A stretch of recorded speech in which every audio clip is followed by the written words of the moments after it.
ओम शांति 10-2-2025 प्रातः मुरली। ओम शांति। बाप दादा मधुबन।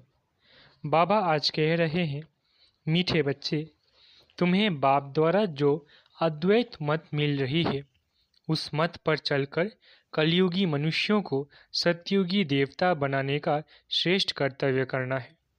मीठे बच्चे, तुम्हें बाप द्वारा जो अद्वैत मत मिल रही है उस मत पर चलकर कलयुगी मनुष्यों को सतयुगी देवता बनाने का श्रेष्ठ कर्तव्य करना है। प्रश्न: सभी मनुष्य मात्र दुखी क्यों बने हैं? उसका मूल कारण क्या है? उत्तर: रावण ने सभी को श्रापित कर दिया है, इसलिए सभी दुखी बने हैं। बाप वर्षा देता, रावण श्राप देता, ये भी दुनिया नहीं जानती। बाप ने वर्षा दिया तब तो भारतवासी इतने सुखी स्वर्ग के मालिक बने, पूज्य बने। श्रापित होने से पुजारी बन जाते हैं। ओम शांति। बच्चे यहाँ मधुबन में आते हैं बाप दादा के पास। हॉल में जब आते हो देखते हो पहले भाई बहन बैठते हैं, फिर पीछे देखते हो बाप दादा आया हुआ है तो बाप की याद आती है। तुम हो प्रजापिता ब्रह्मा के बच्चे, ब्राह्मण और ब्राह्मणियाँ। वो ब्राह्मण तो ब्रह्मा बाप को जानते ही नहीं। तुम बच्चे जानते हो बाप जब आते हैं तो ब्रह्मा विष्णु शंकर भी जरूर चाहिए। कहते ही है त्रिमूर्ति शिव भगवान उवाच। अब तीनों द्वारा तो नहीं बोलेंगे ना। ये बातें अच्छी रीति बुद्धि में धारण करनी है। बेहद के बाप से जरूर स्वर्ग का वर्षा मिलता है। इसलिए सभी भक्त भगवान से क्या चाहते हैं? जीवन मुक्ति। अभी है जीवन बंध। सभी बाप को याद करते हैं कि आकर इस बंधन से मुक्त करो। अभी तुम बच्चे ही जानते हो कि बाबा आया हुआ है। कल्प कल्प बाप आते हैं, पुकारते भी है तुम मात पिता आदि आदि, परंतु इसका अर्थ तो कोई भी नहीं समझते। निराकार बाप के लिए समझ लेते हैं, गाते हैं, परंतु मिलता कुछ भी नहीं है। अभी तुम बच्चों को उनसे वर्षा मिलता है, फिर कल्प बाद मिलेगा। बच्चे जानते हैं बाप आधा कल्प के लिए आकर वर्षा देते हैं और रावण फिर श्राप देते हैं। ये भी दुनिया नहीं जानती कि हम सभी श्रापित हैं। रावण का श्राप लगा हुआ है, इसलिए सभी दुखी है। भारतवासी सुखी थे। कल इन लक्ष्मी नारायण का राज्य भारत में था।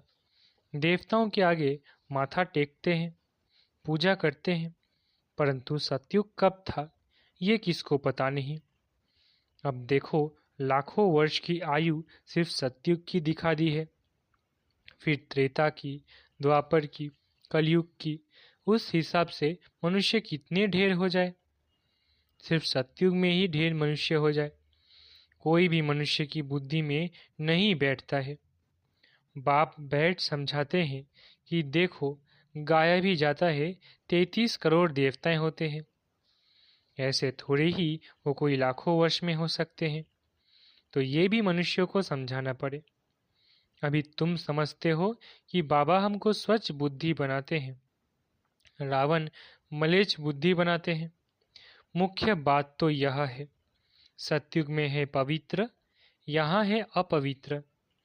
ये भी किसको पता नहीं है कि राम राज्य कब से कब तक, रावण राज्य कब से कब तक होता है। समझते हैं यहाँ ही राम राज्य भी है, रावण राज्य भी है। अनेक मत मतांतर है ना। जितने हैं मनुष्य उतनी है मतें। अभी यहाँ तुम बच्चों को अद्वैत मत मिलती है जो बाप ही देते हैं। तुम अभी ब्रह्मा द्वारा देवता बन रहे हो। देवताओं की महिमा गाई जाती है, सर्वगुण संपन्न, 16 कला संपूर्ण है। तो वो भी मनुष्य मनुष्य की महिमा गाते हैं। क्यों? जरूर फर्क होगा ना। अभी तुम बच्चे भी नंबरवार पुरुषार्थ अनुसार मनुष्य को देवता बनाने का कर्तव्य सीखते हो। कलयुगी मनुष्य तो को तुम सतयुगी देवता बनाते हो, अर्थात शांति धाम ब्रह्मांड का और विश्व का मालिक बनाते हो। ये तो शांति धाम है नहीं है ना। यहाँ तो कर्म जरूर करना पड़े। वो है स्वीट साइलेंस होम। अभी तुम समझते हो हम आत्माएं स्वीट होम ब्रह्मांड के मालिक है। वहाँ दुख सुख से न्यारे रहते हैं। फिर सत्युग में विश्व के मालिक बनते हैं। अभी तुम बच्चे लायक बन रहे हो। एम ऑब्जेक्ट एक्यूरेट सामने खड़ी है। तुम बच्चे हो योग बल वाले, वो है बाहुबल वाले। तुम भी हो युद्ध के मैदान पर, परंतु तुम हो डबल अहिंसक, वो है हिंसक। हिंसा काम कटारी को कहा जाता है। सन्यासी भी समझते हैं ये हिंसा है, इसलिए पवित्र बनते हैं। परंतु तुम्हारे सिवाय बाप के साथ प्रीत कोई की है नहीं। आशिक माशूक की प्रीत होती है ना, वो आशिक माशूक तो एक जन्म के गाए जाते हैं। तुम सभी हो मुझ माशूक के आशिक। भक्ति मार्ग में मुझ एक माशूक को याद करते आए हो। अब मैं कहता हूँ ये अंतिम जन्म सिर्फ पवित्र बनो और यथार्थ रीति याद करो, तो फिर याद करने से ही तुम छूट जाएंगे। सतयुग में याद करने की दरकार ही नहीं रहेगी। दुख में सिमरन सब करते हैं। ये है नरक। इनको स्वर्ग तो नहीं कहेंगे ना। बड़े आदमी जो धनवान है वो समझते हैं हमारे लिए तो यहाँ ही स्वर्ग है। विमान आदि सब कुछ वैभव है। कितना अंधश्रद्धा में रहते हैं। गाते भी है तुम मात पिता, परंतु समझते कुछ नहीं। कौन से सुख घनेरे मिले यह कोई भी नहीं जानते हैं। बोलती तो आत्मा है ना। तुम आत्माएं समझती हो हमको सुख घनेरे मिलने हैं। उसका नाम ही है स्वर्ग सुख धाम। स्वर्ग सभी को बहुत मीठा भी लगता है। तुम अभी जानते हो स्वर्ग में हीरे जवाहरों के कितने महल थे।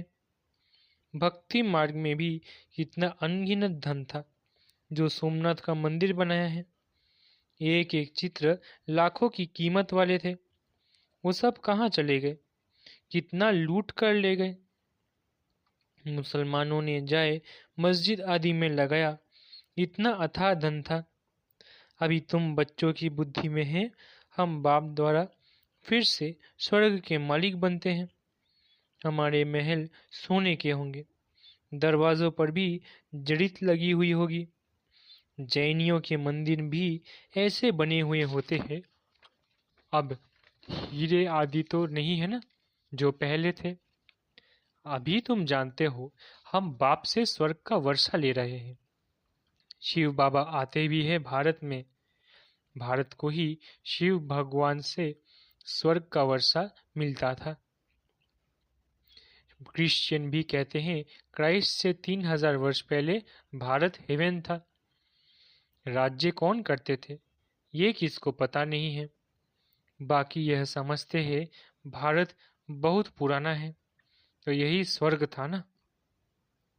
बाप को कहते भी है हेवेनली गॉड फादर, अर्थात हेवन स्थापन करने वाला फादर। जरूर फादर आए होंगे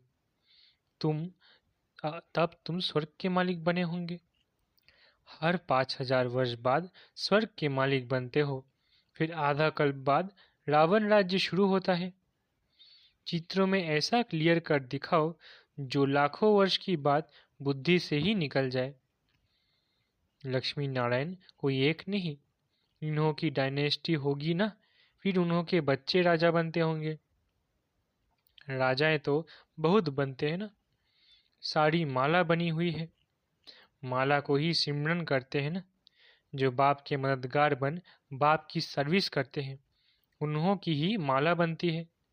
जो पूरा चक्र में आते पूज्य पुजारी बनते हैं उन्हों का यह यादगार है।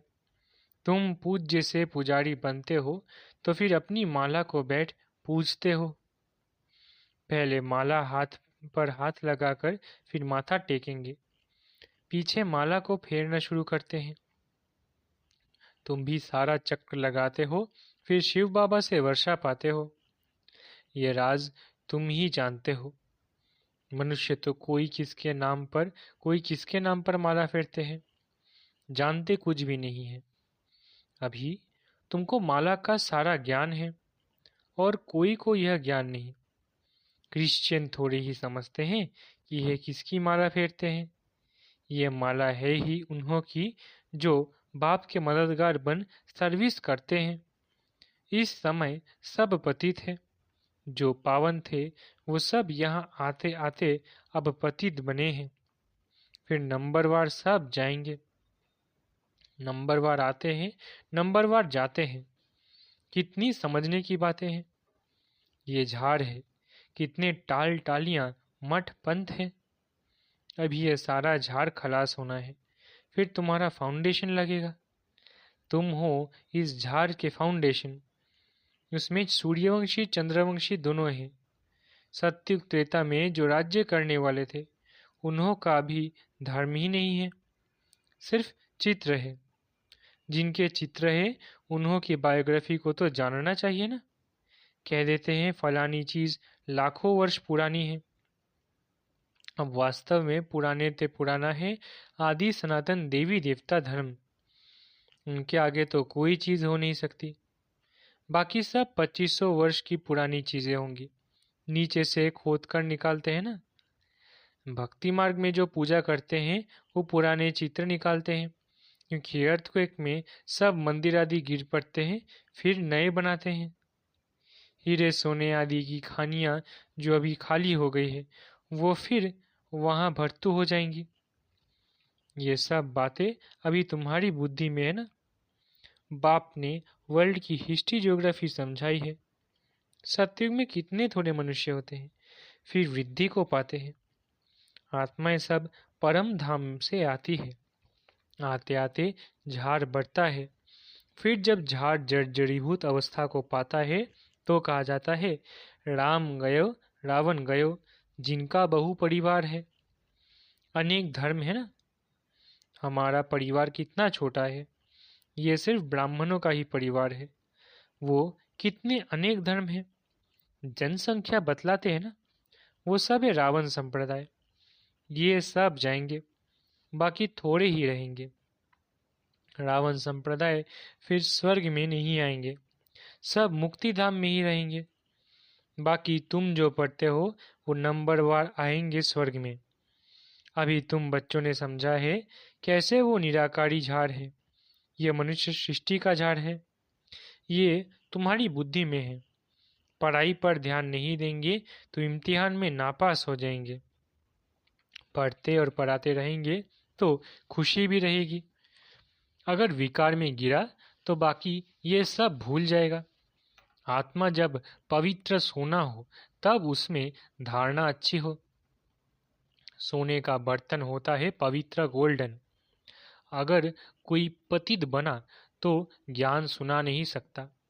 अभी तुम सामने बैठे हो, जानते हो गॉड फादर शिव बाबा हम आत्माओं को पढ़ा रहे हैं। हम आत्माएं इन ऑर्गन्स द्वारा सुन रही है। पढ़ाने वाला बाप है। ऐसी पाठशाला सारी दुनिया में कहाँ होगी। वो गॉड फादर है, टीचर भी है, सदगुरु भी है। सबको वापिस ले जाएंगे।